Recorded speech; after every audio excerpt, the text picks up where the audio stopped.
Here and then start the meeting. That's all right. I'll pin them to the part. You still staying, isn't it? That's all right.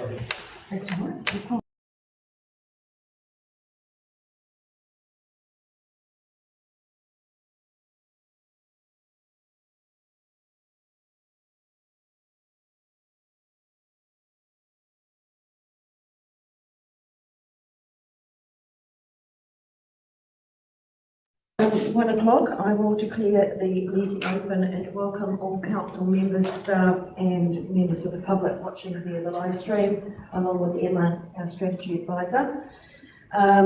This meeting will be dedicated to honouring the life of our previous mayor, Bruce Smith. Bruce, of course, was Mayor of Weston from 2016 to 2022. Myself, councillors and staff thank him for his service to the Western District and for his many contributions to the wider community. His commitment to the people, our district and the wider West Coast was exemplary. Now if you'll all rise please for a minute's silence.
Thank you, everybody, and we will, I think, stay standing for the karakia.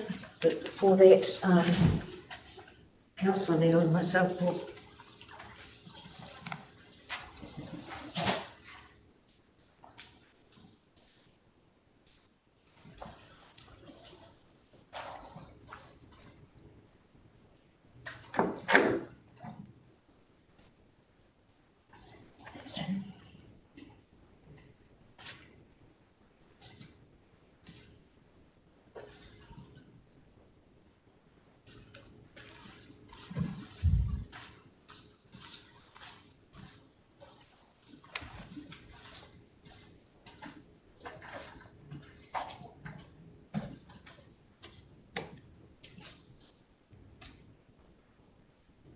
Kia hora te marino, kia whakapapa punamu te moana.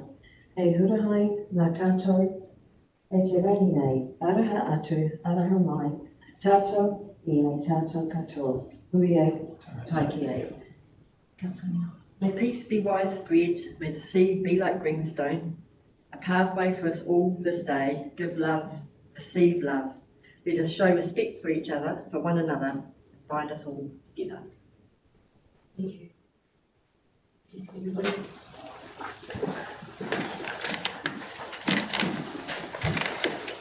I think it's been only fitting that we've started our meeting this way because the service for Bruce started at the same time at 1 o'clock this afternoon in Nelson, so it's fitting that we recognise him at the same time and the chains sit there in honour of Bruce today. So, into the meeting proceedings. Sorry, Paul. If I could just say that it was under Bruce that the agreement, partnership agreement with iwi was initiated. So without that, he was an ardent supporter. Without that, Francois and I wouldn't be at this table. We wouldn't have the opportunity to have input. It was groundbreaking. Wasn't done anywhere else on the West Coast, let alone in New Zealand at the time. And so he did have the vision to do that. I remember him for that. We had our moments. We certainly did, but through it all, we had respect, and Bruce never wavered from me. He was good-humoured, and never really changed in that. I mean, from right from when he was in his the blue overalls at Miller Electric in Otago when he first arrived in town. I remember him through the Como Holdings era and through the excavator world and then onto the council. He never changed. And but for us as iwi, that's the thing he'll be remembered for most is the support we gave to us and my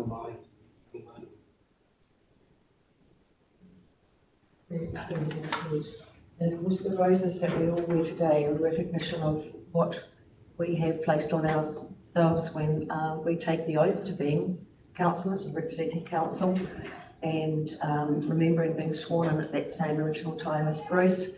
The pinning of the rose, to him it was significant, and it was big. It was reality of the position that he had accepted as mayor, let alone the placing of the chains on his shoulders. So again, it's part of the respect that we're showing today in recognition. So thank you for those words, Paul. Right, so we will move on to apologies. We have apologies from Councillor Phelps and Councillor Davison, who were both in Nelson at Esther's funeral.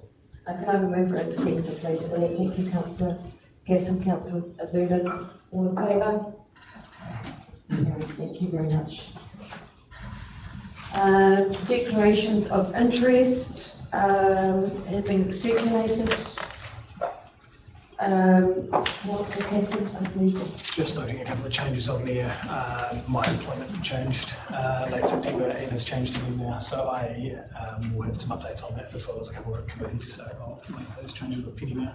Thank you very much, and we'll see those ready for the next meeting. No urgent items on the agenda. Minutes of meetings, the ordinary council meeting minutes of the 29th of August. The resolution is that the minutes of the ordinary council meeting held on 29th of August 2024 be confirmed as a true and correct record of the meeting. I'd move and second it, please. Councillor Verdon, Councillor Gillette, thank you very much. All in favour? Thank you.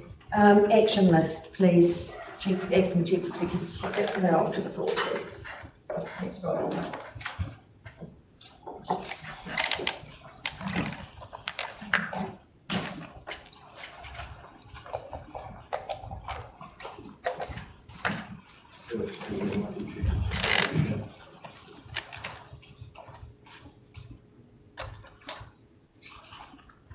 Your Worship, Councillors. First item on the action list, the Pakiwaitara building, 41 Wells Street. Geotech reports reported that the last council meeting and the building is going to be put forward for sale as part of the proposal for the next LTP. In terms of the council HQ, we're still working through with the finance team the impact of the capital programme on rates generally. That's progressing well at the moment, and we should be able to bring something back relatively shortly to be discussed by council. Item 2, Hokitika Grid Bridge. There have been new presentations presented to council here. The contract has now been signed, and things are on track for the bridge replacement moving forwards. And then finally, item 3, Community Housing Trust. I held a meeting. I think we're at the point now of probably removing this item from the action list. I'm not anticipating anything moving forward at this stage. To take questions. Any questions? Through the for the housing trust, that means you haven't identified some land? The discussion that we had was around whether there was any feasibility whatsoever for the proposal that was being discussed. And it became quite clear quite quickly that actually there needed to be a lot more work done to do that. In terms of land, council has a series of parcels of land it's been identified for some time that it's proposing to bring around this table in the not so distant future. And we can discuss what options we've got, whether that is going to be repurposed, whether we want to do something in partnership with somebody, some early work, or whether we want to dispose of doing that. So the short answer is there is land. It's just that this particular proposal didn't have any legs. Has this been conveyed to Surrey? Yeah, I had a meeting with him. So I sat down and he said that he needed to do some more work on this and that he would go away and come back with a better worked up proposal. Because there are a number of assumptions that were made within his process that wouldn't necessarily work. When he addressed us, the idea was that they kind of all would have some of the existing housing stock being replaced. One of those things have changed a little bit, but they still are disposing of some of those older houses, and he was looking simply for a land block that potentially could onto that, not for those things. Yeah. We did have the discussion and we went into how it would work, how it would be funded, how they source clients for them, what the upkeep and maintenance of the buildings would be, financing that sat behind it, and he went away and said, okay, I need to do a bit more work on this. In saying that too, Paul, Ian Gibson, myself, Scott, you were there for that, Paul Moyes, who else was present at that meeting? Heath, Blown. We were talking about the housing, Community Housing Trust, well, housing, I should say, and the trust came into it too. So we seem to be hitting roadblocks with options and what we can do and what stands in the way of some of those things being achieved. So it's certainly not a dead conversation, but it's a matter of finding how we manage this going forward. That's going to, and potentially we'll be doing or looking at this in conjunction with Grey, because they've got the same problems. So it's a matter of finding how we make this work and who drives it. But the Housing Trust is not dead and buried by any means. Right, because the problem doesn't go away. No, it doesn't go away. We're well aware of that, but it's a matter of what the right solution is going to be for the better result of those that need it. Councillor. So in that case, rather than removing it from the action list, can it stay on there but be reworded so that we continue looking for a pathway forward on this? I think the question is whether this is the pathway that is what we need to look at. I think at the moment the challenge that we've got with it is there is no discussion on the table. So, we can go and look at this and we can have conversations and we'll have a discussion in the morning session about whether there is scope to work with other partners to bring something to the table. I mean, it's up to you whether you want it on the action list. What I would love to do is to come to this table every month saying it's no different to last month.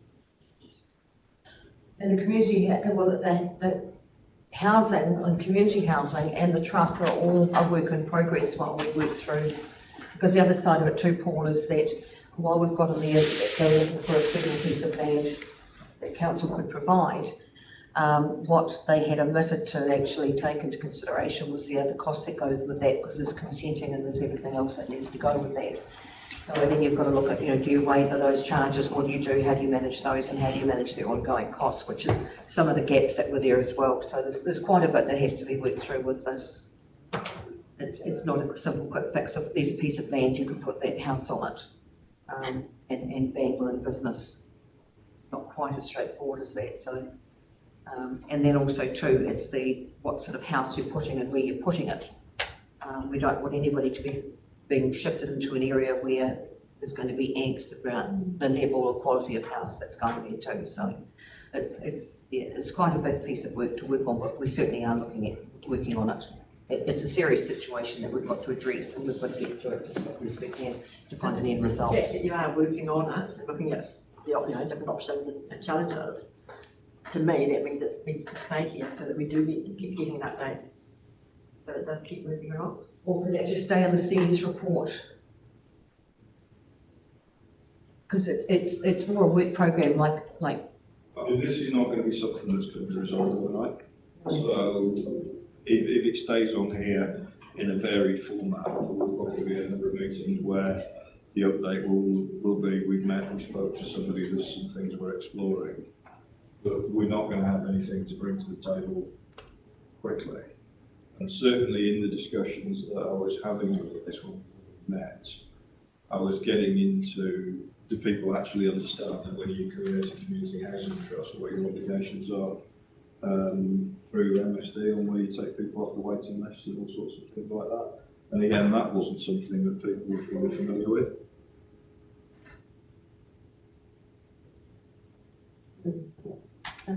I'm supportive of Scott's recommendation to take it off, not to say it's not important, but if we leave it on there with a date for the next 6 months, there's another 10 items we could all come up with to put onto that list, and then we are effectively defeating the purpose of the action list. In my opinion. I support that, Ashley's comments. I think that the original action was after the presentation to go away and have that meeting. That's happened. There's no concrete way forward. We're not leading it. I mean, I can understand it staying there as an action if it was council led, but it's led by Whare at Development West Coast. So I think removing it as an action is a good idea. Is he still there? He's not there anymore, is he? Is he still there? Well, I'm not sure. I haven't seen him since his wife. No, passed he's at away. We've been the market. Eh? We've been the market. Oh, He's not there. oh. I haven't seen him since his wife passed away, so I wasn't sure. Okay, so that changes that as well. So in that respect, then it can come off the action list, and we'll look to carry that on through the housing forum at this stage. Is there something with that? Yeah, okay, thank you, Scott. So the resolution is the updated action list from the acting chief executive be removed with one item to be Received. received. Oh, it's got resolved, sorry. Received. With the one item to be removed, that we will ensure that that component stays with the housing forum group going forward with the work that's been done there. Do I move into second, please, for that? Councillor Kesson, Councillor Burden, thank you very much. All in favour? Right, presentations. We move on to the Hokitika Museum and welcome Lorraine to the table, please. Ed Marcus. Thanks, Steve. Good afternoon, Your Worship, councillors, me no kai whakahaere and executive. So,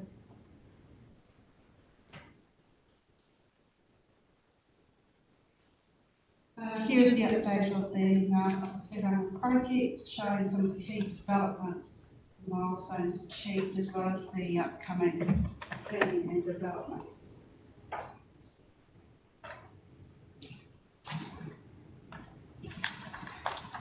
Te huarahi.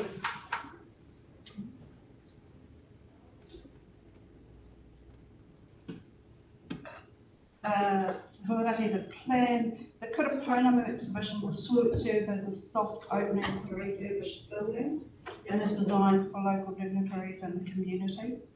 The exhibition opening primarily signifies the completion of the building refit and its return to the community. In September, we would have completed the Kura Pounamu Communications and Marketing Plan and the development of the Grand Museum Opening Commons Plan.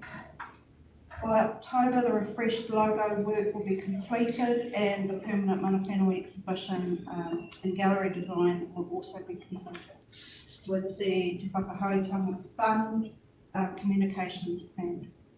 In November, we're looking to, the building will be handed back, after which a council walkthrough will be organised, and the Kura Pounamu exhibition arrives and is installed. We would have received and gathered back feedback on our lottery application, and in December, the Kura Pounamu exhibition opens, opening event, and it also launches the associated public programs like the Curators Talk. And also we should have finalised the grand opening communication plan for the museum in June. And in 2025, in January, the official invitation to the museum opening would have been sent out.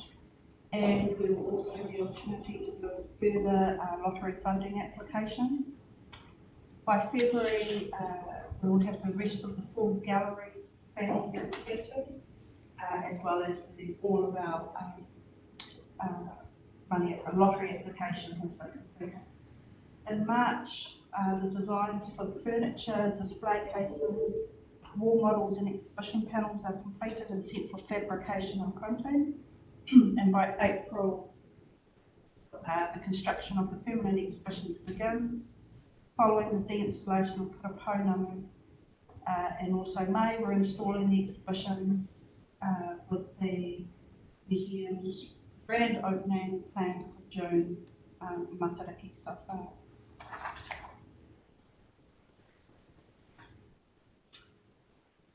We've been collaborating with Kaiwhakahaere Paul Matrix on the design of the Mana Whenua Gallery, and this is just a draft concept of that gallery. And actually, from what the slide, the presentation you were sent out earlier last week, I've actually taken the liberty of adding another slide just because we've done some more reworking on it. This is another angle of the space.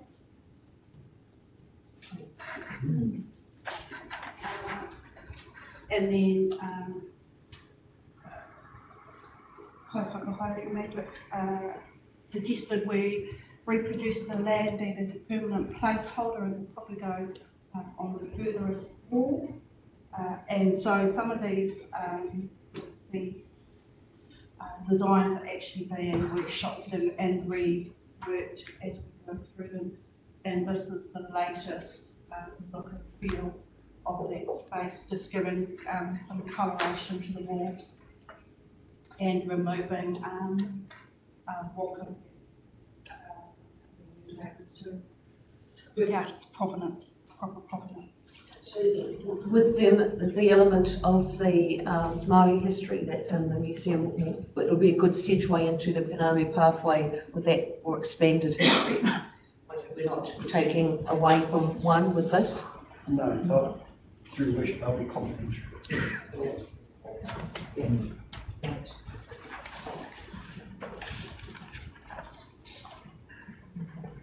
Moving on to the Pūtea, the budget. So from a total budget of the 620K with 328,000 for budgeted costs, and we had 272 allocated for exhibition development. Critical work has required 39,000, that includes an alarm and security system and a reception desk and some window coverings.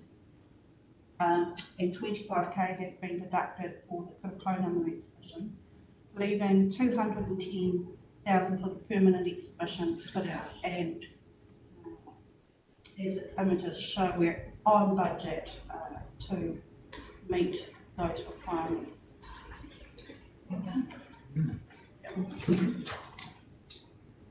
Lorraine, just a question on the budget before you jump across. It might well be quite nitpicky, but there's a 2K variance in those numbers. 9 months to go before we open. Do we think we're about to recover that 2K deficit and some savings somewhere? Those numbers, the three bottom numbers add up to 274K, not 272. I know it's nitpicky, but we're 9 months out and we've seen projects go over before, so I just want to keep an eye on that. Oh, I see. No, we are working to make sure that we don't cover them.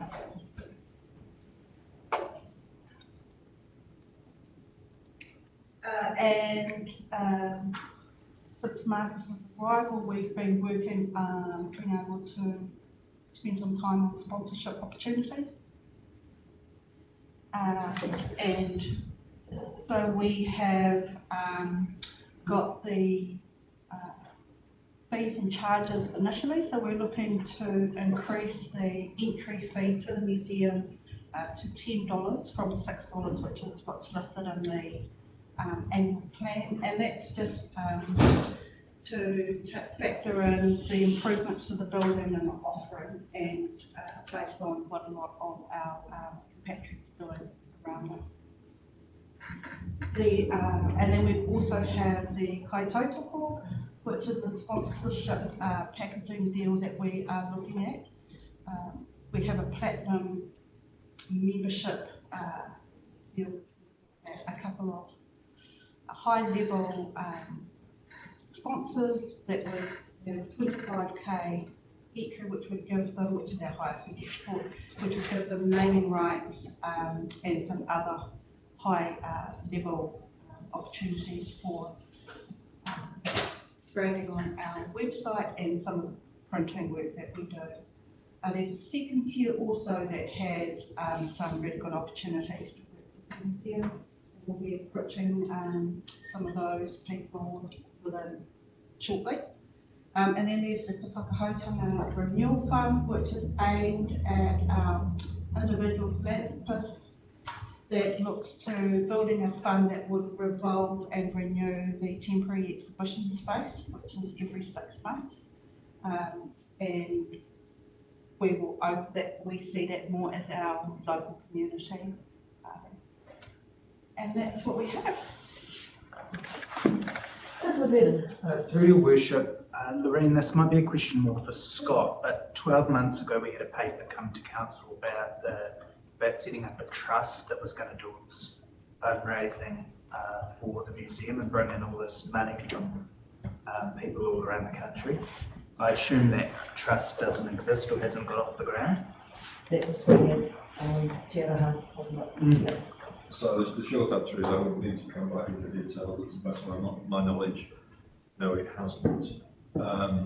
We are looking at what we can engage in terms of funding, and as Lorraine outlined, we do have a reference application in for $100,000 for this, which I don't want to prejudge, but we will get the feedback from that in October.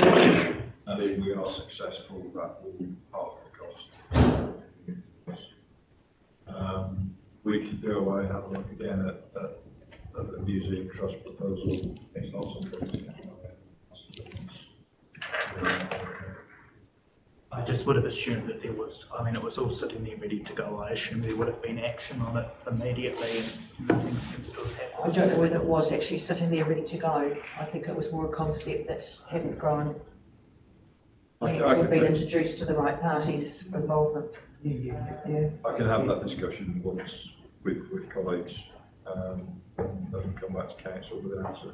Thank you. It may be that some sort of structure going forward, like a trust, is what we do, how we manage this. I guess it's something for a discussion on what the responsibility of a trust would be, and how that would work in with the museum structure. I guess it's, anything's open for discussion, isn't it? Especially if there's a means or an improvement or a gain to be had and the benefits back to the museum and council.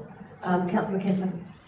Probably more one for Leslie, but in line with the change to fees and charges, we've set those in our annual plan. What's the process to then go and change that, or we have to wait till the next annual plan? LTP, you can only do it once a year. Okay, so we're in line with Minnesota as opposed to a change for this year? Yeah. Cool.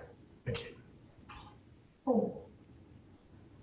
The idea of a museum trust board has been around for a long time, and we raised this first instance because the museum for too long had become a political football, and we saw a trust board as being a step in between the council and the museum that could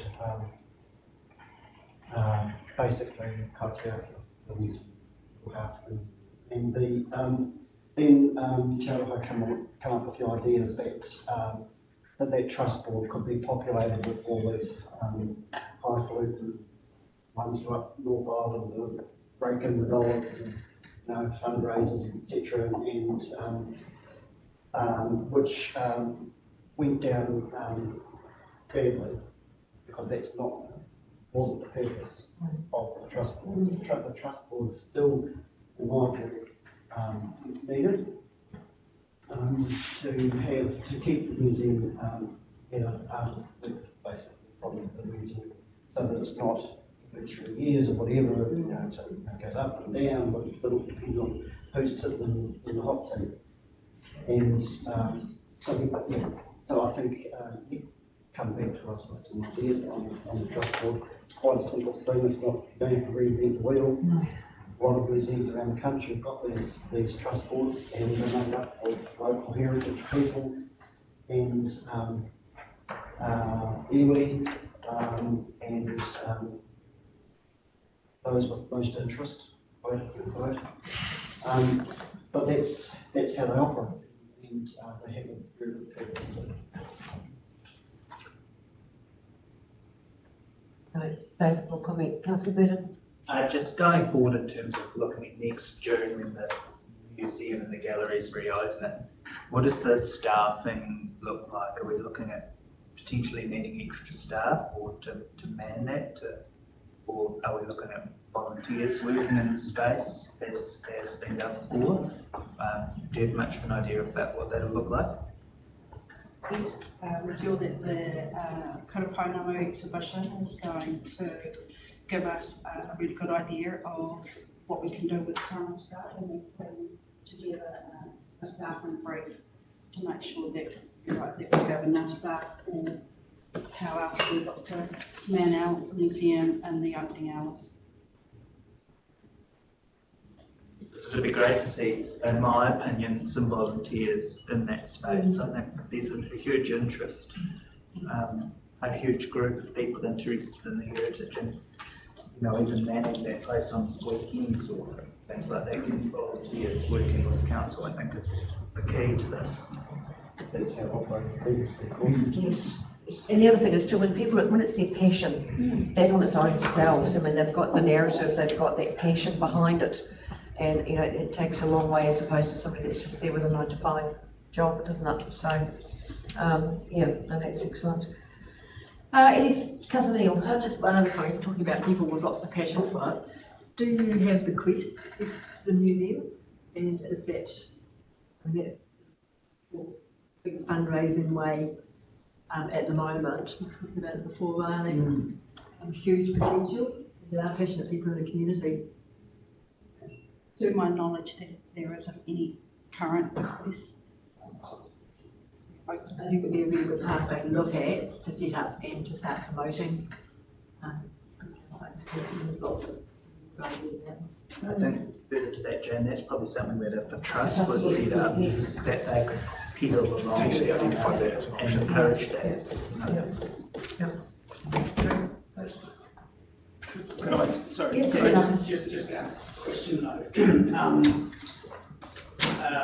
Whilst we explore or discuss the idea of a trust board for the museum, it would be a shame if that slowed us down from chasing some other sponsorship opportunities in terms of, like gallery naming rights, that's that Lorraine's talking about. So, we're looking to continue that fundraising or sponsorship work, irrespective of what happens with a museum trust, as long as people are happy with that. As long as the naming rights aren't, like the McDonald's. Oh, well, I know. We had that discussion years ago. I know. McDonald's got the cash. We had that discussion when I met with Marcus and Lorraine the other week there, and it's something that would have to be sort of tidied up and ironed out, because, Subway Museum, it doesn't quite ring the bell, does it? But I think you're on the right track with what you're looking at with the focus, because we're looking at, rather than actually, we're looking at the museum having a serious structure that has forms of funding that brings the community and that creates involvement. And then if we look at the work on the trust side of it, then we should have an entity that we can all be very proud of, that's actually has a larger perception of self, or larger ability for self-funding to a certain extent, and has brought the community on the way, on the journey. And I think that's bang on for what people are wanting to see as well. So thank you, Lorraine, for that presentation. I appreciate that, because the pathway to getting here hasn't been an easy one for you. And I have already passed my apologies to you for previous experiences here at council chambers, and we won't be seeing a return of that. But I'm just very grateful you've got Marcus working proactively with you on this, and yeah, I think we're, heading on the right direction with that. The comments around the table seem to support that. So thank you very much for your time and for the presentation. And thank you, Marcus, for your support with Lorraine. So if there's nothing further on that, the resolution is that the presentation from the Hope Future Museum be received. Do I have a mover and a seconder, please? Councillor Cleet, I'll go somewhere else. Sorry, Councillor Beard, thank you. All in favour? And do we take from this an action as to work on the formation of a trust for the museum, which will need to be done in conjunction with Marcus and Lorraine as well? That there's that bigger discussion around the structure of that going forward. Perhaps it's something we can workshop through and sit down and put something into practice, put a plan into practice for this, so we can formalise it to bring it forward to council. Well, I think we had a resolution at a meeting to form a trust. That hasn't happened. So, I mean, that direction's probably still sort of there, but if we're going to now look at changing that trust into something that, Well, I need to dig out the background to it and go through it. We can there's do been that. a lot of change in that Yes, time. yes, So it has. it's fallen Yes. off the radar. So we can do that and have a workshop where we sit down and nuff it out and work out what's on the table and what's not, what's going to work and what's not. Yeah. And then look at bringing something formal back to council as a proposition on formation of a trust. And we can bring in whoever needs to be brought in from the community, from the museum as far as affiliates of old. They'll have some input, valuable input there as well. Make it into one of those community type workshops where we get the right result across the board. Awesome, thank you very much for that. So we'll put that down as an action from that presentation. And thank you, Lorraine. Staff reports, please. Financial performance for August 2024. Lindley. Thanks, Lorraine. Good afternoon, Your Worship, councillors. Through Your Worship, I present the financial report for August 2024. I'll take it as read, and through Your Worship, I'll accept any questions. Questions, please. Councillor Casson. I won't be looking at me. Literally two from me, both on page 24. One around rate setters. We're up roughly 30% in that space, year on year. Any commentary around that? It's partially the increase in rates. It's not something I'm concerned about at the moment. Historically, the rate setters have been higher. And bearing in mind, we have a new rates officer who is still coming to terms with working through, but he's doing a really good job, and I'm sure he will soon get on to it. So I mentioned question, I guess more directly into the point, we're not seeing rates boycotts as we have seen threatened on social media and other places. Is that a fair assumption? Yes, we're not seeing any boycotts that I'm aware of anyway. Thank you. Same page further up, grants outstanding, Better Off Funding Community Halls, 90,000 due for 10 months now. Is there an issue with that one? No, the Better Off funding is fairly much up to date. I believe there was an issue with about 24k, but that will all get resolved because that Better Off funding will be received one way or the other, because what's not spent on projects has to go towards water projects. There should be no issue with that funding at all. Hopefully it will go on projects. Cool. 2 lines below that, custom house restoration claim, $20,000. It's been outstanding for 7 months now. And then the Mayor's Task Force Tranche 1, been outstanding for 2 months now. Are there issues related to either of those that challenge them being paid? Customs House one, I believe, I can't say too much in this forum. I'm not aware of any issues at this point, and nor am I aware of any issues. So I can comment on the Customs House. Councillor Gillette, Earl, myself and Jan had a meeting with Heritage Hokitika to discuss some of the issues around this late last week. I'm currently digging into some of the more detail that sit behind it. I know that Earl would quite like to chat with Councillor Gillette afterwards to firm up some of the detail that sits behind that, and then we can give Councillor more specific answer probably at the next meeting. Mayor's task force has come through with the funding, so I would presume that that invoice would be paid this month because it was meeting last month, isn't it? The invoice, yeah. So there's no reason for that not to come through because they have agreed to the funding. They just spend time to invoice out money in. Any further questions from in there?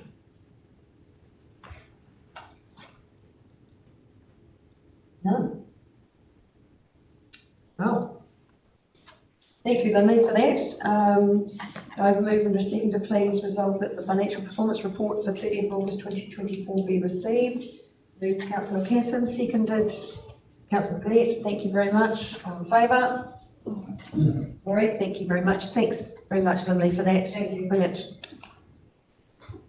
And now we move on to asset management policy with Alicia presenting to us. Now, Alicia is actually the Asset Strategy and Development Manager who is speaking to us, but she has been working tirelessly on these policies. They are not part of her remit for her position, but she has been putting a huge amount of effort into this for council because they are things that need to be addressed. Scott's going to correct me if I'm here.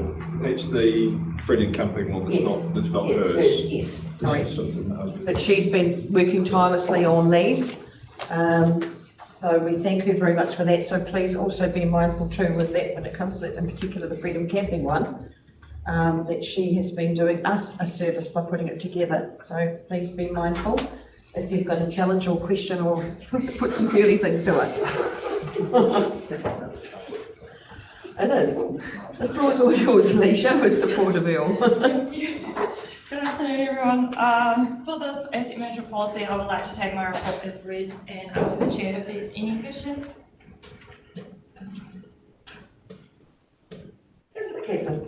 More so an observation on this, and the reports that are still come, just the market increase in the level of policy and report we're getting through. So well done to you and whoever else has contributed. They are significantly better than their precursors.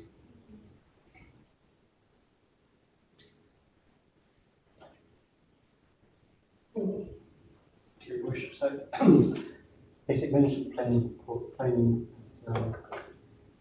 well overdue, of course, and so it's not an easy thing to complete either. I mean, asset plans for every asset is going to take time. So what time frame do you have for this?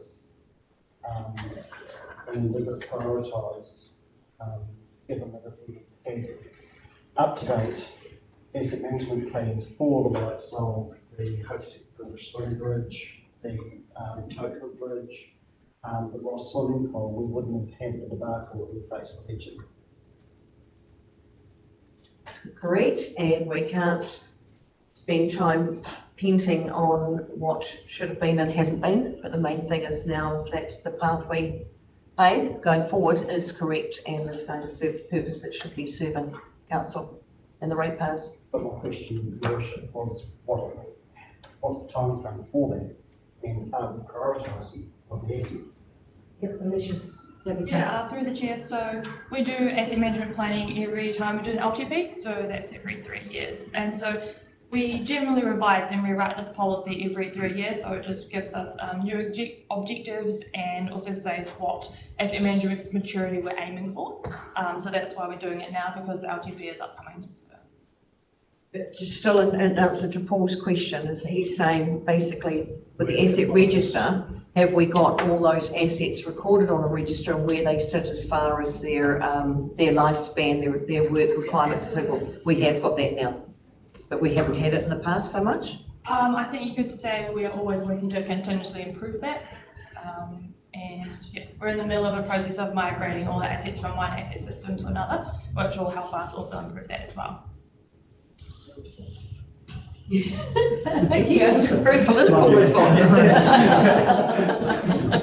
Well handled. Good future of politics, Alicia.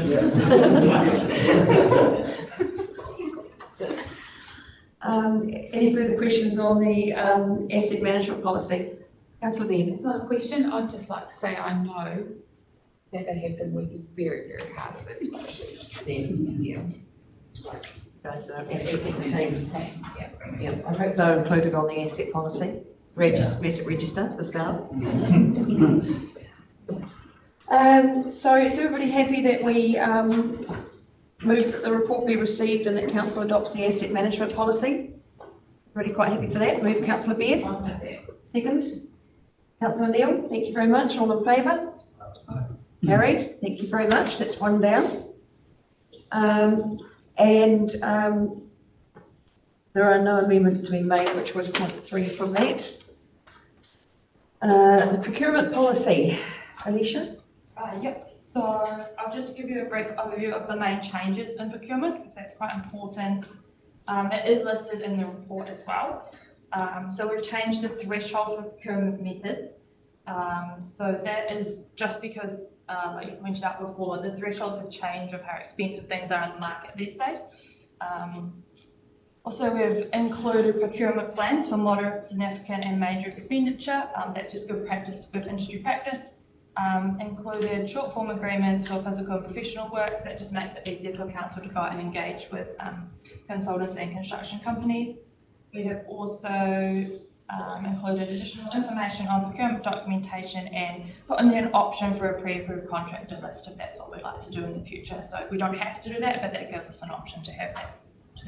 So those are the main changes in the procurement policy. And again, this policy just needs to be reviewed every 3 years, so that's what we're doing. Any questions? Councillor Baird. Yeah, through the chair. I feel that not requiring written quotes or accepting verbal quotes up to 20k is probably not good practice. Yeah, so there that should be a threshold maybe of $5,000. Yeah, so the accepting of verbal quotes is saying you agree to the verbal quotes, which is then followed up by a written quote. Yeah, so that's in the last sentence of that paragraph. Yeah. I would imagine that threshold's gone from $1,000 up to $20,000 in the change, so it's roughly significant. I tend to agree with Councillor Gillett on the risk that exposes us to if it's not managed well. Yeah, I can also say that I had help writing this policy from an external procurement professional, so you're not just relying on my judgment. Oh. Your worship, what's the team review? This policy? Yes, well. Rather than internally peer reviewed, given that, winding back the clock, of course, this council got caught with, gaping hole in its procurement policy on more than one occasion. And so, I'm not saying that that's policy that is in place currently, but it certainly gives cause for some peer review to make sure that it's robust enough rather than just an internal assessment. Yeah, through the chair. So it was jointly crafted and then peer reviewed by New Zealand Probity and Procurement Services. So they run workshops throughout councils around New Zealand, teaching them about procurement. And if this is approved today, we'll have a follow-up workshop with our staff who will be educated on the procurement policy. Thanks, Alicia. Any further questions on that policy? Right, again, the resolution is the report be received, that council adopts the procurement policy, and we can rule out the requirement for any necessary minor drafting or amendments to the policy. So can I have a mover and a seconder, please? Thank you, Councillor Baird. Councillor Gillett. All in favour? Thank you, carried. So that is the adoption of the procurement policy. Now we move on to land acquisition and disposal policy. Alicia, it's all yours again. Thank you. So again, this is a sort of a new policy, but based on an older policy as well. So just wanted to point out some of the key changes. So this will provide you as council a strategic framework for council to consider if we decide to sell or purchase land. So that's why we have drafted this policy.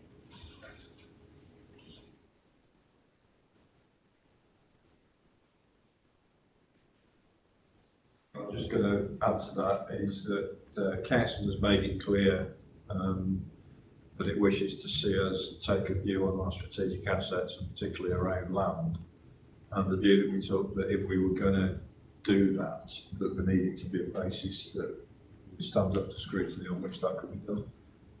So this is the precursor to us coming to the table with proposals to council on what we may wish to do with discussion, what should be told and what not.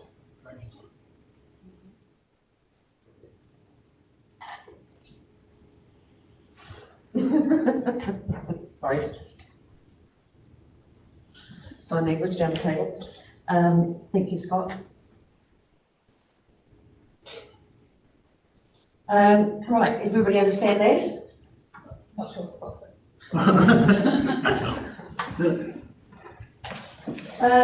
Right, any questions on that policy? One question, it doesn't mention about it being fully transparent, publicly competitive, open market and sale process, but often we have things like that in confidential. So, the anomaly there? I guess there is, initially if something's brought to council, it may need to be behind closed doors while we sort out what is going on the market around, I don't know, pricing, or I'm just thinking on the top of my head. Before- Through the Yes, chair. thank you. Yeah, it's the same as the tender process, so the bids or whatever I mean will be confidential. Doesn't necessarily mean to say that the portions of land that go up for sale will be not openly available in the marketplace. So it would just be the actual tender process.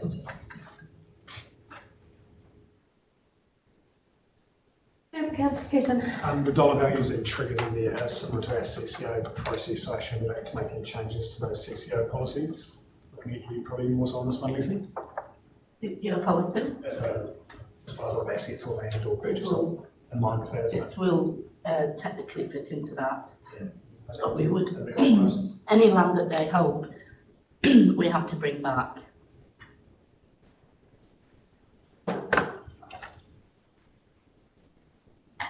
Any further questions? No? Right, so the resolution is the report be received, that council adopts the land acquisition and disposal policy, that council invokes the sale of property policy. Yep.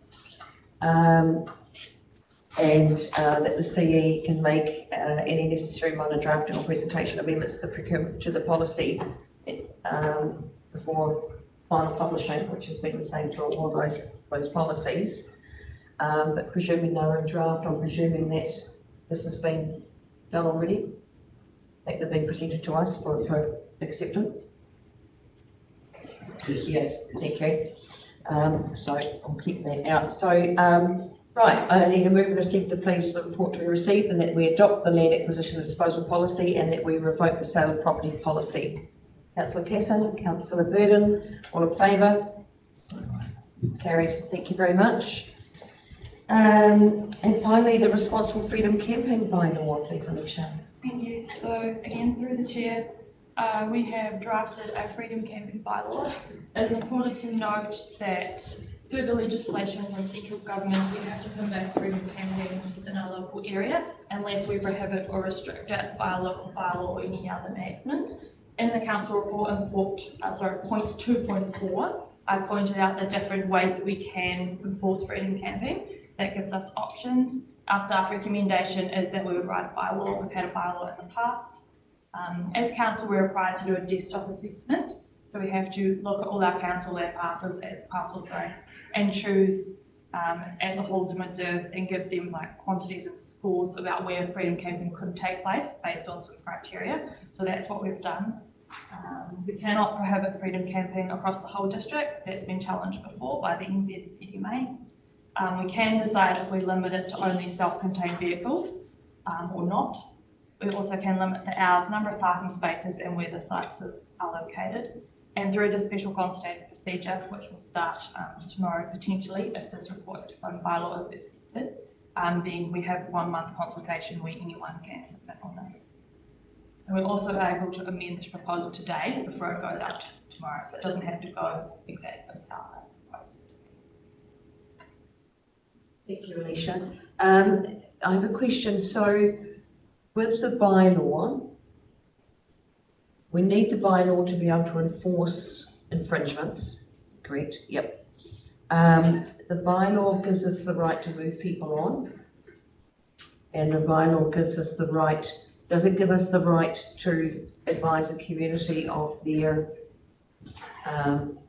legal obligations, if you want, to the bylaw? I mean, they are required to comply with the bylaw, the community. They can't take it upon themselves to veer off the track. Unfortunately, it doesn't mean to say there's something we won't take. No, yeah, okay. And as far as managing the bylaw, being that we don't have the funding from the government this year as we did last year, which last year and the year before was $375,000, how are we going to manage? So in my report, I propose that we'll come back with a list of options for enforcement. I think it's really important we get a bylaw in place before the 1st of December, because that's when freedom camping, I guess, is more like our peak season.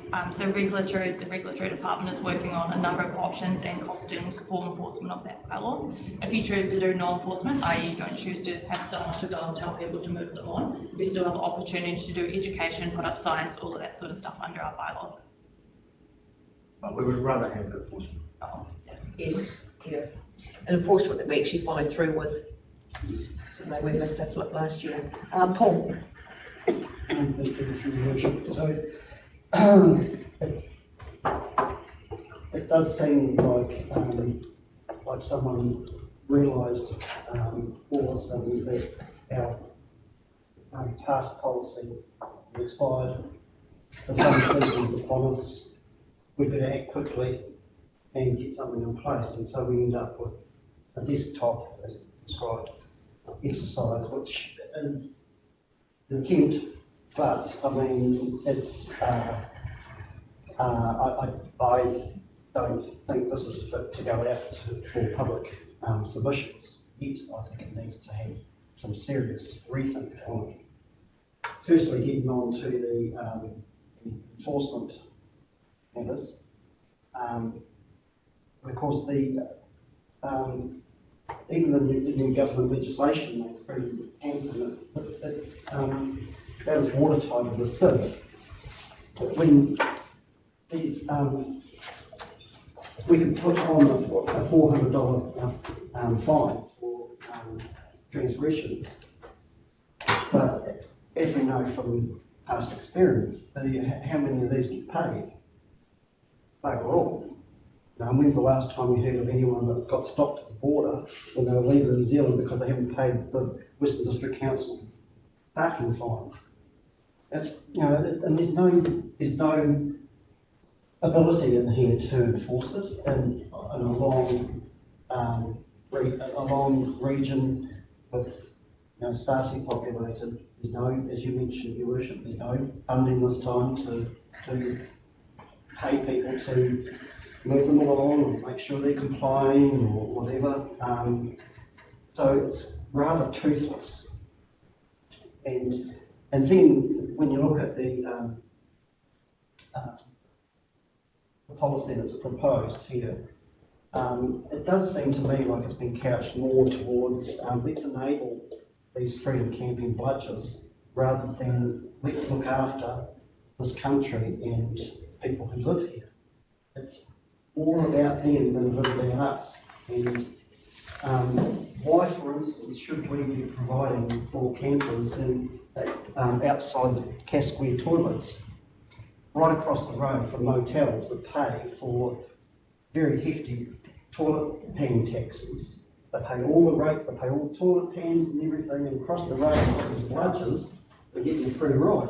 I think we need to be, yes, thank you.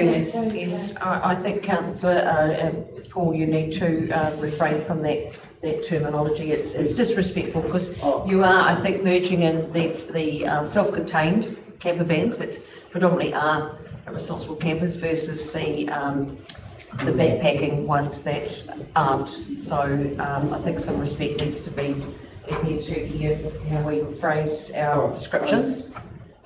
I apologise, I won't call them that term. However, these freedom campers that come in here and they live on Smelly Lawyer Ag, they tour the country and go to the supermarket and stock up on 2-minute noodles, and that's about as much as they deposit in the countryside apart from rubbish?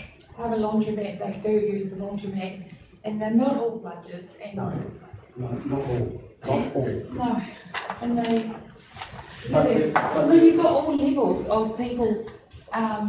You've got your 5-star travellers, and you've got your freedom. Backpackers. Yeah, backpackers. Yeah, this is. You're never gonna this- stop that. This is not, my criticism is not about the New Zealand Motor Caravan Association and those people, because they are truly the responsible campers. But your terminology before was actually, it would be taken as being put everybody in the same basket. I think everybody around here took it that way. No. Councillor Neil? Whether it's just referring to the ones with self-containment certificates or everyone, I still object to the terminology anyway. There's been surveys done and shown that those freedom campers spend a lot of money on experience. They don't spend as much at the high-class hotels and cafes and so on, but they do still spend money on the experience.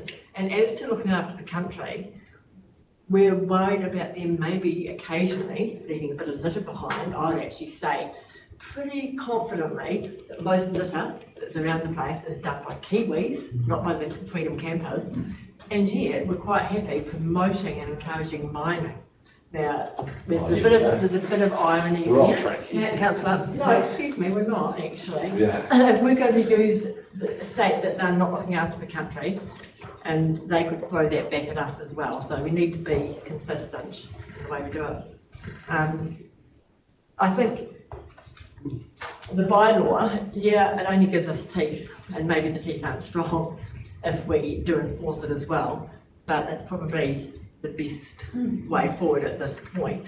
I'm not going to see us spending lots of money on enforcement. I think the difference that makes is not relevant to the amount that we spend on it, unless we're getting it funded. Just as an example to enforcement, when I was in Friends Joseph, working at Friends Joseph, they did their own enforcement, they printed their own tickets and everything else, and they went out and managed all the sites around there. Whether they're allowed to or not, I don't know. But anyway, they issued tickets, and fully 92% of the tickets were paid. And they raised over $10,000 from doing that. Through the chair, if we could wheel clamp, we'll get a lot of payment. Yes, yes. And I mean, the thing is that without a bylaw, it restricts us on what we can and cannot do as far as managing. But it's the same with the litter. If somebody throws a bag of rubbish out the window, we need this bylaw to sit in place to give us the teeth to actually enforce the components that feed from it. I understand that position. That's pretty clear. But it also says in here that the specific area restrictions of one is 5.1 is protect the area, to protect areas that are environmentally and culturally sensitive. What test has been applied to this? Because I look at the Bruce Bay site, for instance, and it looks like someone's looked on a map and thought that looks convenient, with the toilets across the road, and they can have a park up for the night and have a lovely view of the sea. Whereas in actual fact, has anyone looked at the maps? Because that says right there that they're parking on. It's on Motor Reserve 782. In actual fact, you'll probably find if you have a proper look at the maps that the area that's marked for freedom camping for these freedom campers is in fact Motor Reserve, it's not Road Reserve. And that this is a site of significance to Māori. There's an old path site and a Urupa right there, and here they are having a free ride. So what test has been applied to this? I don't think, that's what I'm saying, I think this needs more work. It's not fit to go out to public in my view. This was actually at the stage of consultation, was it not, Alicia? So just sorry, through the chair. So we have to do this desktop assessment. That's what we have to do. It's legislated, and we send someone out to do the assessment for us. So that's where the numbers have come from. But exactly, we're here today, and you can decide if you want to include or not include signs. That's entirely up to you. This is not, this policy is still in its creative scope, I guess you could say. Through the chair, yes, that's right, and we have to get it out for public consultation and get it back and then make amendments in time to be able to at least do some type of enforcement, otherwise we're wide open. So including in that with Bruce Bay, is that something that Paul can bring to the table for recognition that we can factor in the work before we actually formalise this? Would you be happy with that, Paul? Because I mean, that's what it is. We need the feedback of everybody coming into this, so we actually get it formed once, do it right. That we're encompassing everything that we say we're going to do, that we are actually understanding what that means. Well, it comes back, Your Worship, to what I said right at the start. It seems to me like we've all of a sudden realised that the policy is expired and we have to get this new one in place. And in order to do that, we have to have consultation. And in order to do that, we have to approve it today to put it out there. And it's like the haste that's gone into that, behind that. And we were told here that we were waiting for the government to pass the freedom camping legislation, which was in April last year. What's happened in between times? Why all of a sudden we've got it and we have to have it approved today so it can go to consultation tomorrow? We've had an election in the meantime, which has had significant impact because we've lost funding. And the loss of funding actually changes how we manage the freedom camping to a certain extent, and how, because the ability to police it and control it's sort of been undermined. I still think it's a dog's breakfast. Well, it's a start, and are we better off to have a start that we build on to sit back and do nothing? Because then we're back to where we were 5 years ago. We want to be fairly clear that we're comfortable with the areas proposed before it goes to the public, because otherwise we just look silly. It's better for us to have the discussion around here about some of those areas, I think, before it goes out. Well, do we have the right to enforce on those areas, the freedom camping that we're looking at, the bylaws we're looking at, or should we be consulting with them first to say, friends, Fox Glacier, for example, what is your sentiments about potentially what we're going to enforce on you?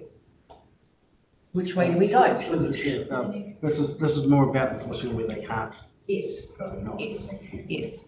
Sorry, yes, but the Fox Glacier hall and the car park there, there was a potential to put parking there. They don't want it because you can't just say, well, the 4 parks do it. Expect to have 4 camper vans there and the rest go somewhere else. You end up with 24, and they know that's the problem. So, yeah, it is quite a complex situation. I'll just go. I'll go here just to share it around. Thanks, reversing back a lot, Jane, your comment around leaving a couple of pieces of rubbish are probably not factually based on what they actually leave behind. The self-contained notion is a bit of a joke. You've got commercial camper vans that will give you a credit on your hire fee not to use your toilet. You have people with little blue triangles on the back of their car saying they're self-contained with a bucket that they either do or don't use. Lived experience throughout Glacier Country and South Western is there's piles of shit left in the bush and that's what they leave behind. And back to Paul's comment, I don't necessarily support the terminology he used, but that part of the market is a problem. Your NZMTA members, no problem. They generally stay across the river in their own campground or in friends in their own campground. They're not parking up and leaving things that we don't want left and taking things that we don't want taken. That is the issue here, is the self-contained notion isn't often actually correct. And I guess not necessarily speaking for the entire Southern Ward, but I suspect Brian will support this. Glacier Country in general are not supportive of this and have not been for a long time. It's been tried time and time again. Helen can speak to it from her experience down there. It simply doesn't work, and those communities don't want it.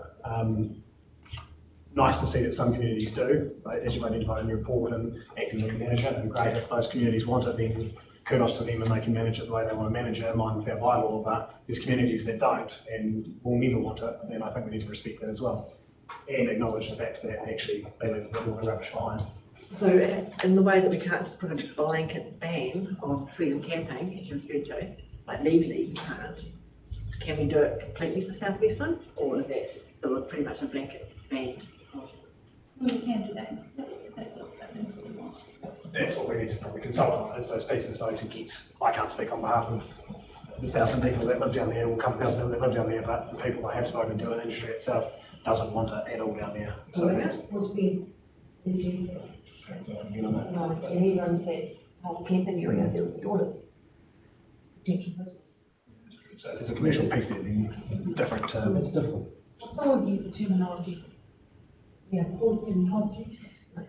To be fair, I mean, people have seen the issues time and time again. Oh, I know. I can understand his frustration. I've seen them as well, Yeah. but Well, with respect to my colleague here, I doubt that in Fitzgerald Street you had the misfortune of stepping in it. But Thursday I had, right in front Yeah. of my eye, Oh, yeah. in the bush. No, that's, And so hence I am hot on it. Yeah, fair enough. And Councillor Casson is bang on with his remarks about it.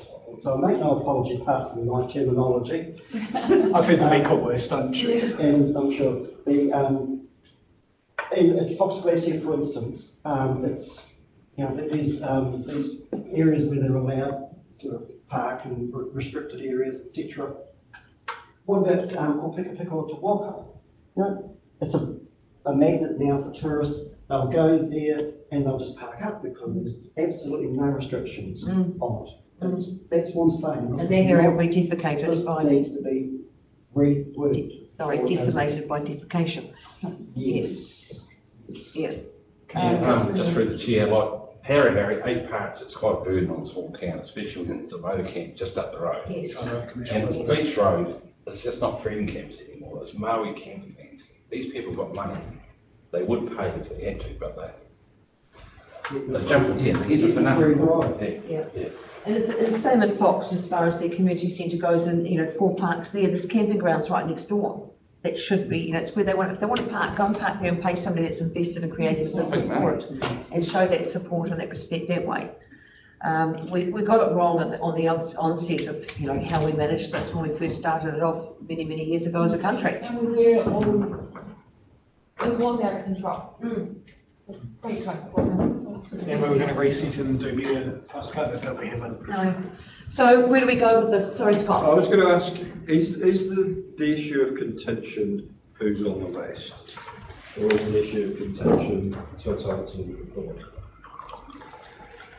What was that, sorry, Scott? I was saying, is the issue of contention who's in the list?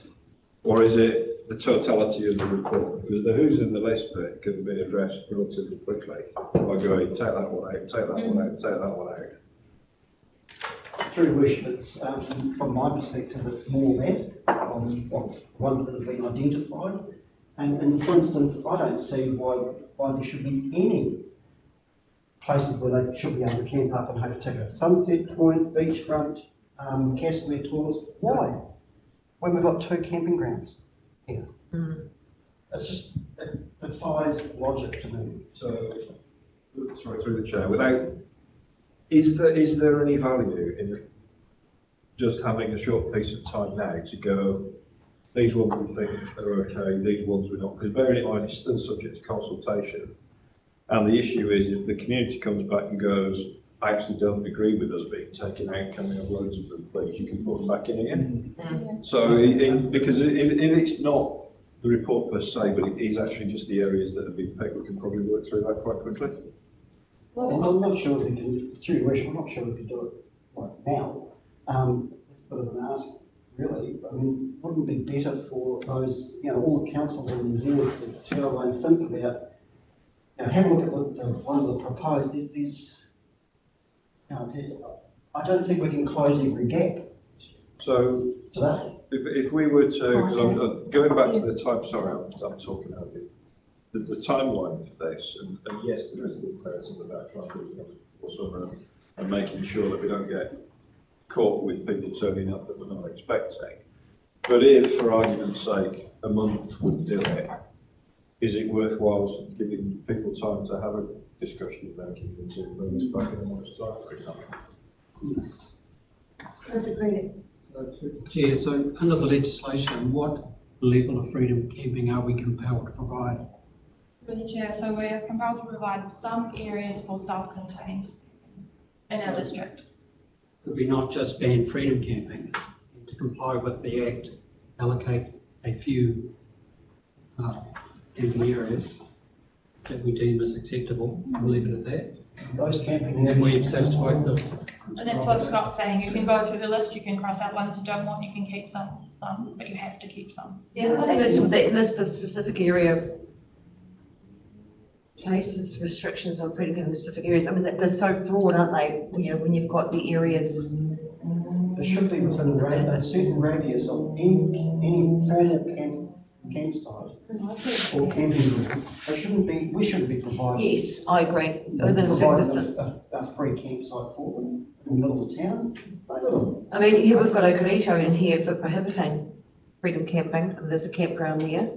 I think if we are going to approve, Chair, I think if we are going to promote Westland as a tourism hub and destination, we still have to have some kind of freedom camping. I don't know if we can ban it completely.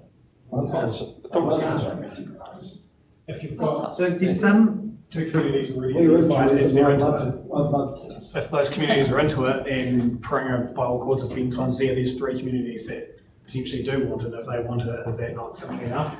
We have three communities within our district that want it or appreciate it or don't hate it. Is that enough, Alicia, or do we need to go further than 3 districts over 400 kilometres? And do it that small, if that's what you want. Yeah, let's move on. Through the chair, you have to remember there's a difference between freedom campers and mobile home. Yes. Self-contained That's the units. problem we've got. Yeah, and that's The fundamental. restricted thing and the toilet rebate thing have now been taken off legislative ban, it can't do that anymore. It's 2 years, I think. But they also have no enforcement. Yeah, No. yeah, so. Councillor Neil? A car or a tent that's parked up, or someone on a bike with a tent, if they're parked up where there are public toilets, then they're just as clean as a self-contained camper van. Your worship, if, I would challenge every councillor to get out there at the height of summer in South Westland, and you'll find these freedom campers, in every nook and cranny that they can find. We've Every nook had and their cranny. washing hanging on our hay rake, we've Yeah, had. and it's exactly that. And South Westland is rampant with them. No wonder people despise it. Can't we just have a blanket ban and only allow freedom camping where there is a toilet facility, excluding Bruce Bay. proximity to, Area. yeah, to camping? They'll be camping busting. Ross. They'll be like me, I'll be busting. Yeah, but they We're spoiled as a district though for all the dock campgrounds and for all the commercial campgrounds. I don't think there'd be many districts around the country that have got as many facilities, toilets, camping grounds with good facilities that we have here. So, yeah, to have to then go and do it again seems remiss. I think for a start, the staff could sit down with a map of Westland and draw on their big circle around all of the campgrounds, all campgrounds, and draw a radius of like 5 kilometres or something like that. So then you're out for a start. And then in between that, you can then go through and you can pick out where you can take Bruce Bay out for a start. And gone.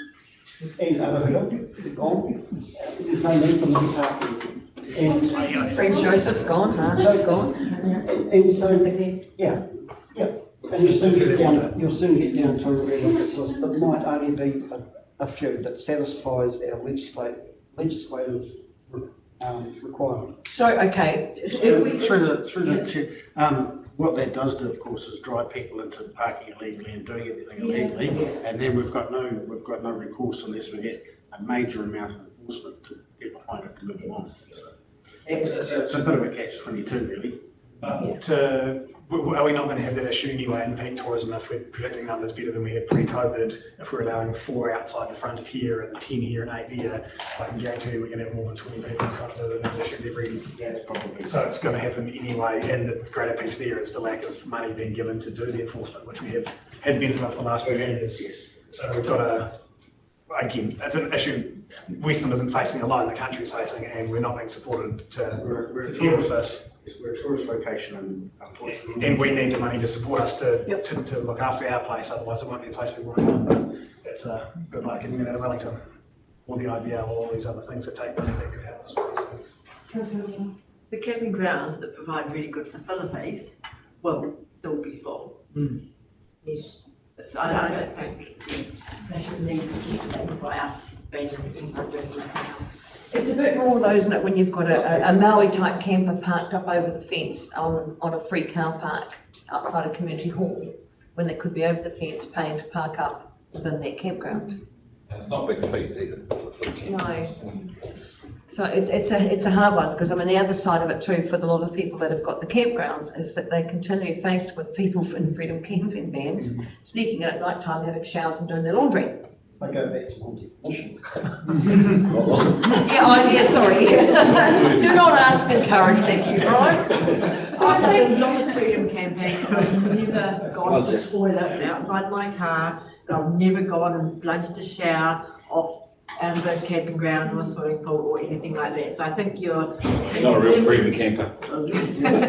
Yeah, but maybe everyone with a very broad brush. And Jane, that's very respectful of you with behaving in that way, but there's unfortunately a lot of people that don't, and they undermine But those that are good campers, yes. Because I mean, you go out on the drivers, there's some pretty bad drivers out there, but we don't paint everyone with that same brush. You need to deal with the top level. Yeah.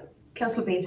I think I'm against the blanket bans and stuff, because if we do keep them near facilities, you know, then surely they're gonna dump their rubbish and they're gonna use the facilities and that, rather than, if we do a blanket ban, that's just the problem they're gonna create.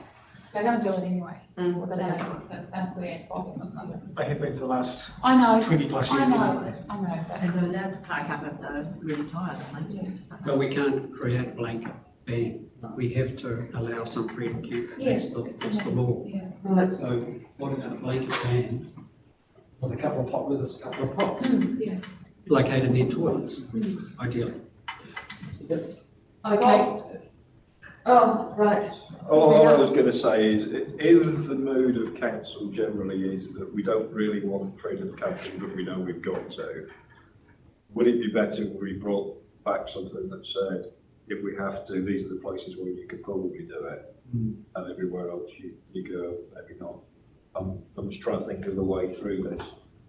I think, yes, I think let's revise that list for a start. And as I say, every councillor for every ward can go through and have a look at where those campgrounds are. As long as, keep them away from streams, for instance, where they were shipping them in the creeks. They were, and you've got to keep them away from those areas, and you'll soon realise that there aren't that many places left. Yes, I've got, I wouldn't say fond memories, but I mean, going down to Prince Joseph with a lake and Otto's Corner there and taking the kids down there and then walking down the path to the beach. It was absolutely, it used to be so pristine and clean, and then it was absolutely gross. You could smell it once you got out of the car. And it was absolutely disgusting. It was, and it's the same with Prince Joseph. Out of Prince Joseph, there was a pull-off area by the state highway.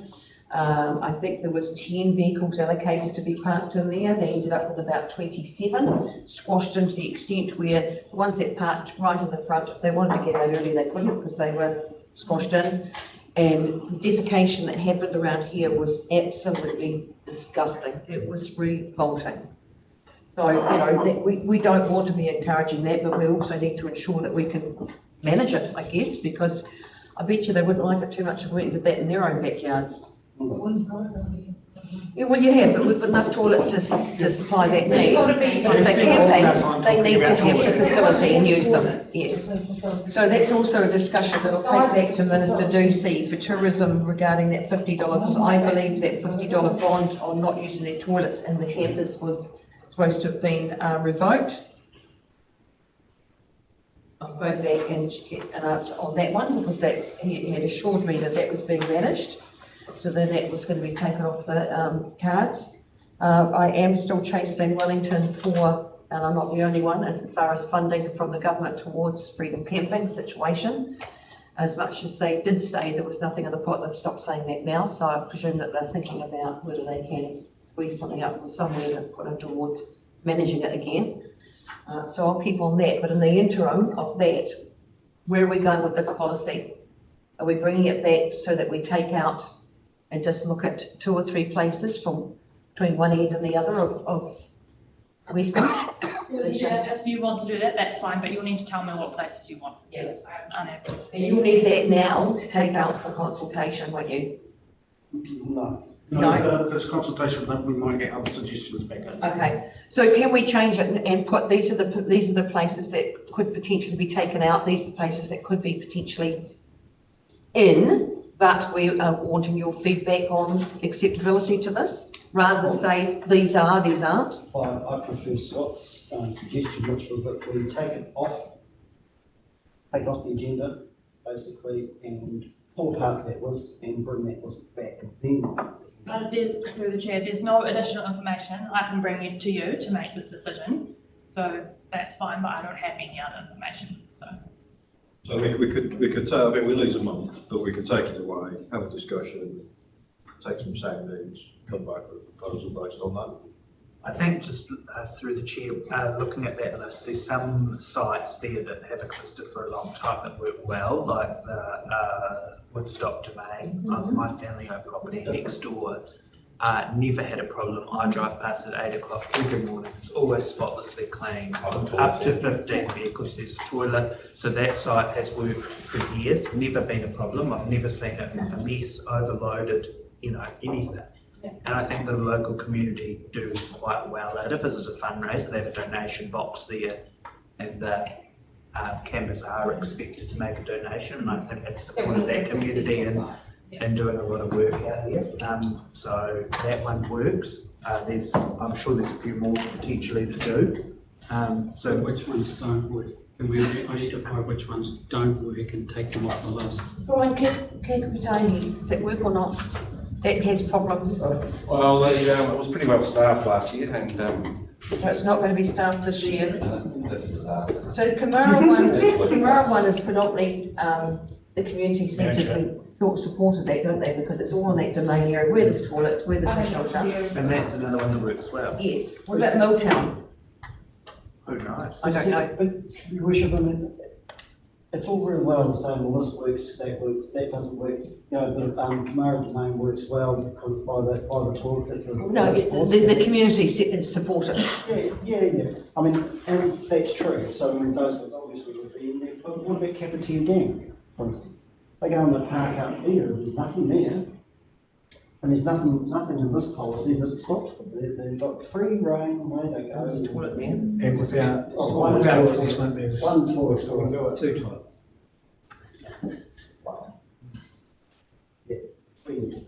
Well, this is the thing, we need to think about all those spots and make sure that they're on the tables. This policy, it just needs reworking. Yep.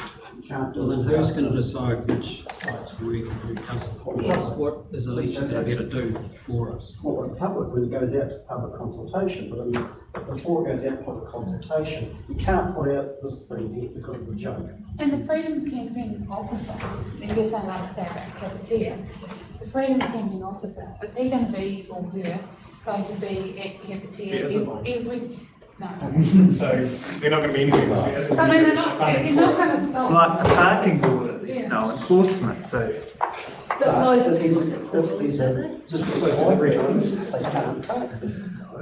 They can park at these designated ones. All right, so what's everybody wanting to do with this? Because we're going around in circles now. Can I suggest that I mean, effectively my interpretation of what Paul is saying is we want to preemptive filter on this. And we filter out first stage, and then it's the second stage that goes through the consultation. If we go away and do that, and we consult with councillors and consult with ourselves, we can come back with another list. Correct. So do we need to have a bit of a workshop in time for that to thrash this We out? can do, I mean, I wouldn't want to leave this more than another. No. And that's feedback on the next agenda. Can we not just always elect to speak to our communities and list it on the list that aren't currently down as prohibited? I can take half these up and half the others. People I've seen messages already. You guys can do the same for Northern. Hokitik is pretty easy because you've got 3 in there, and whether your view's supportable or not of them. Well, through the chair, could we accept a policy pending that meeting that we have to go through and provide some selected sites or take sites off that are already in this report? That way we're getting ahead of, instead of having to hold it for another month for another meeting. That was the consultation. And as But it well, still needs to go to consultation. Yes, it does. Yes, it Yes, it does. does. public Well, provide as well. well, we're accepting the basis of the policy while we go out for consultation and modify those lists, etc. But everything else then in essence stands within the policy requirements. That's That gets a bit that's the messy. benefit of it. I think it's best to take it off the table, rework it, bring it back this month, out to consultation. If I can agree with Paul for a moment. Just a moment, don't get too excited. Don't get too excited.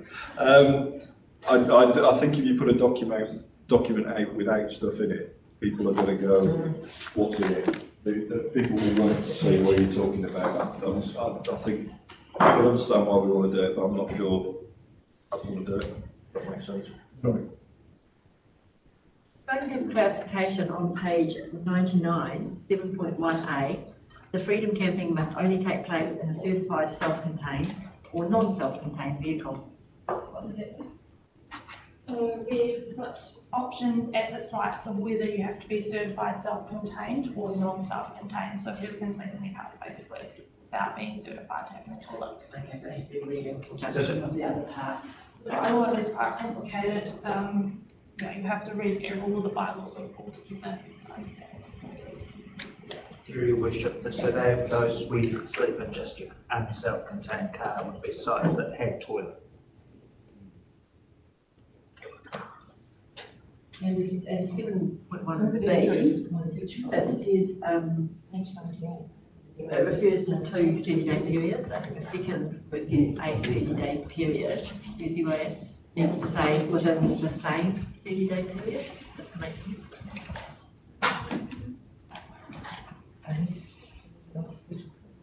I can double check that.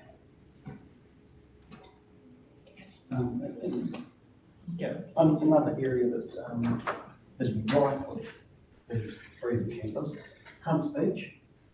Yes. And being able to encourage them to stay right next to our sites of significance tomorrow, Bruce Bay, and they also have the freedom that they can go and park themselves up at Hunts Beach, pinch all of our ulcer off the beach, and probably get up to the Muscle Bed well and do the dams they can do up here and bugger off. There's no restriction. It's like blanket restriction on it, except for those. I have a feeling that it's not just about a freedom camping bylaw here, we're talking about a more cultural issue and impact that's coming. Paul, I think really we're talking about another side of it, we're not just talking about freedom camping bylaw, we're talking about cultural impact and cultural situation, and I think perhaps that's all. Yes, but I think perhaps it's also a conversation we need to have regarding the marketing of the coast as far as discussion with DWC, because we need to perhaps clarify the marketing point of what is accepted and what is not acceptable behaviour in our region, and have that actually promoted within the mobile camper van businesses, etc., and also on our promotions. Because there is a cultural insensitivity that goes with this, and I think we need to look at that rather than focusing all that into the bylaw. The bylaw is not there to protect cultural, it's there to respect it, but we've got other tools we need to use to start enforcing those requirements and expectations, I think. Well, it is a bottom line requirement of the bylaw. Yes, it is a bottom line. What I was saying is that this is not going to be the only tool to get that message across. We need the education on the other side of it. This is the enforcement.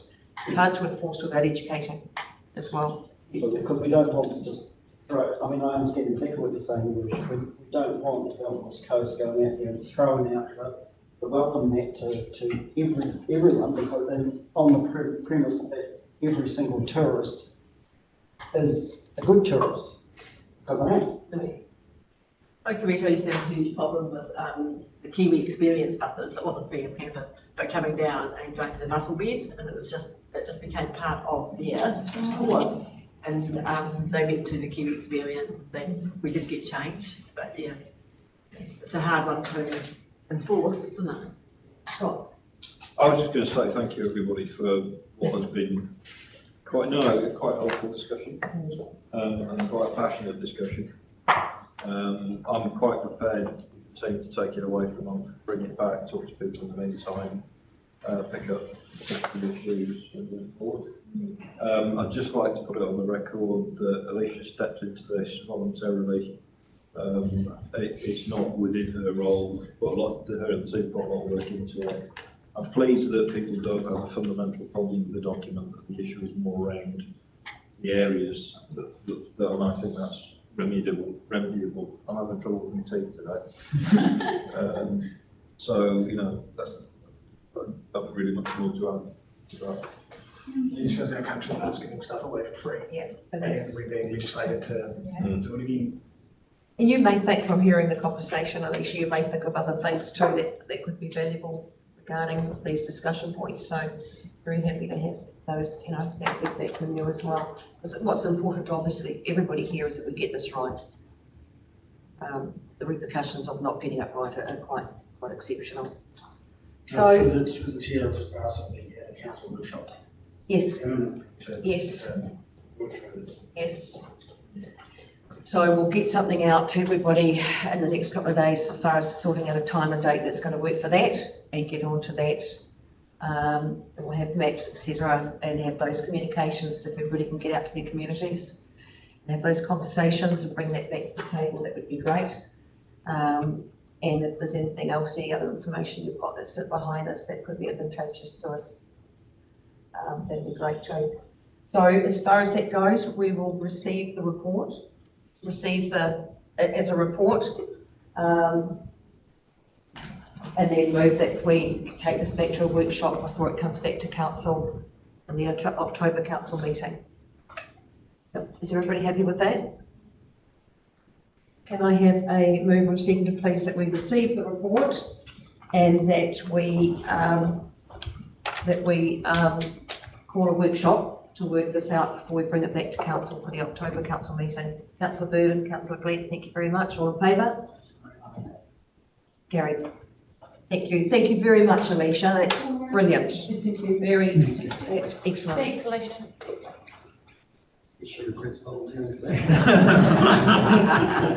Trust you. Well, she still has to be counted on it. She did. That's her first time, and I thought she did exceptionally well. And that's not she knew it wasn't going to be an easy conversation either. So. But thank you everybody for appreciating the fact that she wrote and put it together for us when she was stepping into a zone that wasn't hers, but not targeting the writer as opposed to the contents.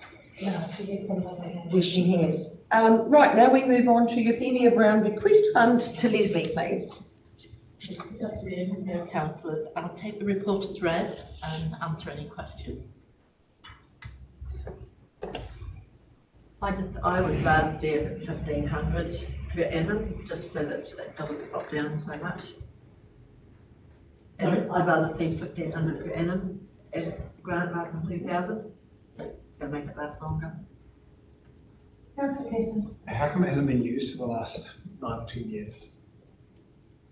It's just dropped off the radar with the mayors, and we've, I suppose, not been very proactive in pushing it, but I think we need to start using it, and then we are using it as it in the funds for. Is there any family effort that we can communicate with to get their guidance on how they best see the amount seeded, or is it You can choose the amount. This was just an example, as Councillor Williams has said she would prefer to see 1,500, that's fine.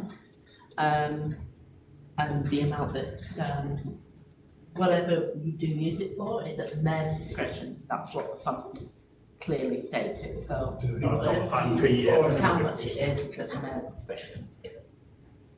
I did give some criteria. Councillor Bevan. Through your worship, I support Jane's comments, keeping that in line with 15, in line with the interest really, so you're only spending the interest and maintaining the fund rather than wearing it out. Yeah, just to be clear that this rate is from last year. Yeah. And that will change, obviously, it'll start reducing before it starts to reduce. So can we, rather than having a fixed amount, say that we only allocate the interest every year? Rather than a fixed amount?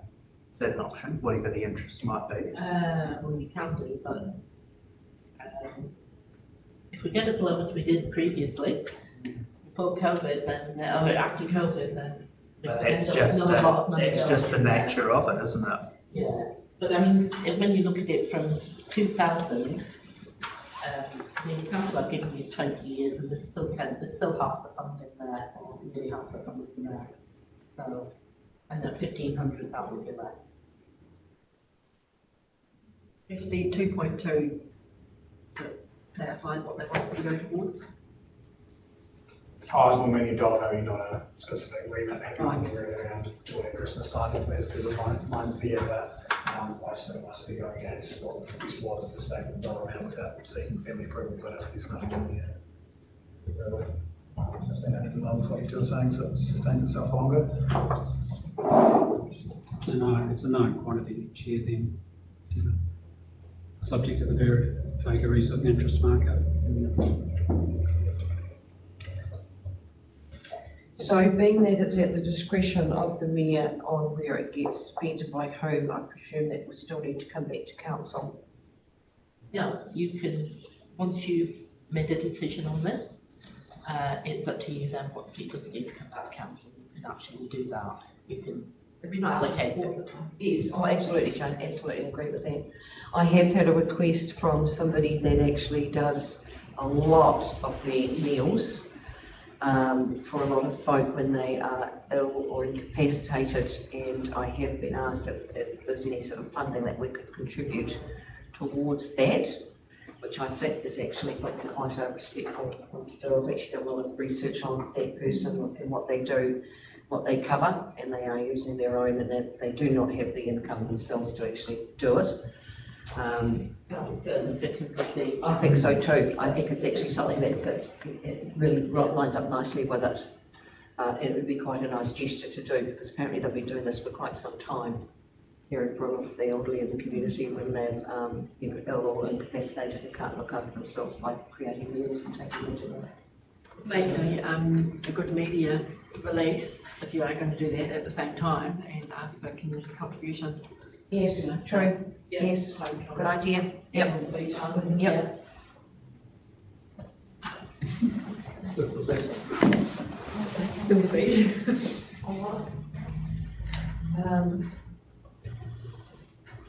Okay.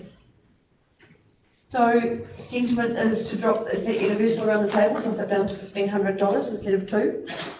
Yeah. I mean, Yep. And can we ensure it's actually utilised every year instead of gathering dust? Well, I did ask about it about 2 or 3 years ago. I think I asked about it, but I can't remember who. Well, RDA's that money from the That came up when we were on council, that first training of Jane, I remember that you from Mayor Brown. Yes, I remember it coming up. Okay, so do we want to include that in, that it is used yearly or not? I mean, you don't want It to. should be used annually, that's the purpose of the fund, Used. yeah, at Christmas time. Annually. Okay. Okay, so the resolution is that the report be received and that council resolved to gift a total of $1,500. So we take out or some other such amount. $1,500 each year to worthy causes at the Mayor's discretion each year, and to be used annually going forward. Councillor Casson moved that. Seconder, Councillor Beard, thank you very much. All in favour? Okay, have you got that? Edit. Resolved to give a total of $1,500 each year to worthy causes at the Mayor's discretion and used annually going forward. Each year, and used annually. Yes, that's it. Yep. Perfect. Yep. Right, thank you everybody for that. Thank you, Leslie. Waste management and minimisation plan, verbal update from Earl. Good afternoon, Your Worship, councillors. Just here to give a bit of a verbal update on the waste space. There's been quite a bit happening regionally and locally. The waste minimisation and management plan, the draft one, has now been adopted by all councils. So that'll be going out for a joint consultation on the 11th of November. And that will close on about 13th of December, and then January, pending changes and any other items that come back through from consultation and discussions with yourselves, it should be adopted in January, depending on whether we have a not here. With regard to the waste and recycling contract, the one for Western District, we've had some quite good uptake. We've had 13 different contractors looking at our contracts and are coming for site visitations next week. Look, some of them, we'll see how it goes, but there's been a lot of interest, which is good. We've had our waste assessment undertaken, which will be attached to the draft waste minimisation management plan.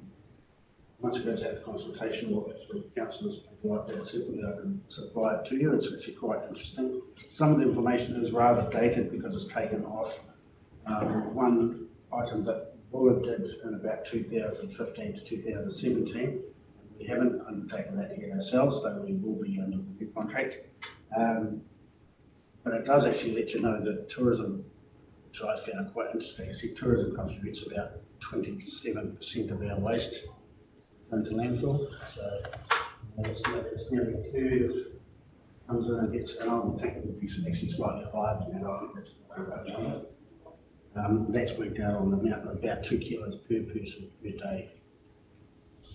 Tourism, so that's quite interesting. The other item we've got is Trial-Wise. We've started Trial-Wise here. We've started in Buller and Grays. That's what it Started what's Trial-Wise. Recycling tyres. Well, we don't recycle them. The government puts a levy on used tyre sales, and either they come around and collect them and take them away, which is a good thing for us because we've got so many tyres that we can't get rid of. And they don't work well in landfills because they turn into dolphins and we run away and they pop back up. That's a big waste of space. Yeah, that's about it in the waste area. Any questions? These recycled tyres, where are they going to? What's been done with them? Some of them are being milled down and used for playground equipment and stuff like that for freefall. 90% of them are going to Golden Bay Select Plant. Saves a lot of coal.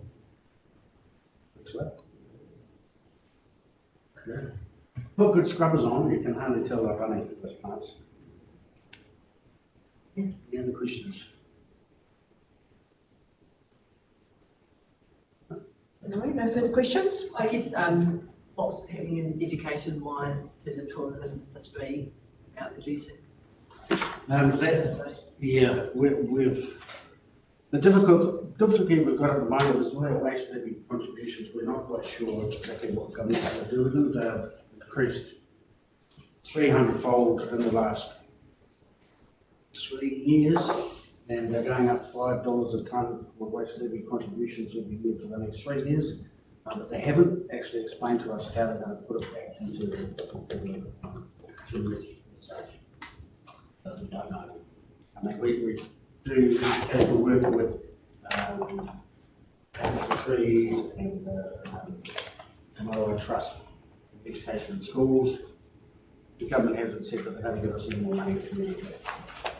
I think it was a real lack of awareness in the community. I know that it's been tried before. It's like every time you put something in the rubbish, it's costing you, you know, as a ratepayer, the more you put in. Yeah.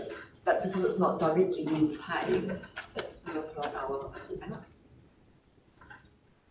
You don't put in the rubbish, but where you put it. Well, a lot of it can be composted, and a lot of it you don't need to create an institution. So yeah, those kids at RDA, if they put a banana skin in the rubbish bin, they get told off. It's just you know, be responsible for what you create, rather than just sending it off to let someone else deal with it. And have you pay? Why should you be paying to leave stuff like compost in my rubbish bin? Banana skins. you put them in water, in a bucket of water, and you use that water around plants in the garden because there's potassium, and then you dig the banana skins as they go black into your veggie garden or garden for manure. It works. It absolutely works. Anyway. If they have any questions anytime, of course, I'm here. I'm ready when I'm on planes. How much do the gold miners produce? Well, I don't know that. Unfortunately, I've got a big hole, so. Thank you, Earl. Order. Okay, so, the resolution is that the verbal update from the acting group manager district assets be received. I've moved and seconded, please. Councillor Collette, Councillor Councillor Beard, sorry. All in favour? Carried, thank you. Thanks all very much for that. Brilliant. Now, we're going to have a resolution to go into the public excluded section of the meeting. Do I have a move and a second, please? Resolve that council move into the public excluded section at 2:50 p.m. Councillor Neil, Councillor Beard. Thank you for that.